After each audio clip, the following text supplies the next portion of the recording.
Dahil kung mag-survive ang mga Duterte beyond the midterms, no? Kung hindi mangyari itong mga Damocles swords, na yung mga Duterte will be the one going for the jugular. It will be hell to pay. What should the president do? And how do you see this political drama ending? The government will go for the jugular. Impeachment, which means na hindi na pwedeng tumakbo for any elective position forever ang Vice President kung siya ay makukonvict. Mga cases laban sa kanyang tatay, sa kanyang kapatid, sa kanyang asawa, ay baka isampa na sa korte.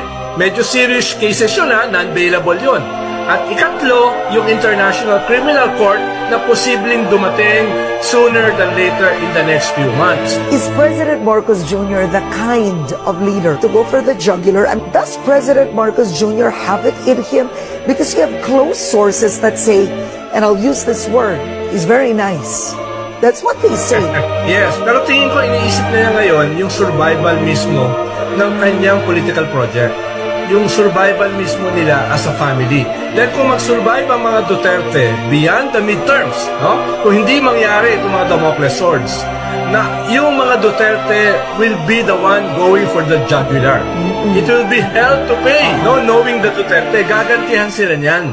At hindi simpleng legal cases ang gagawin ng mga Duterte.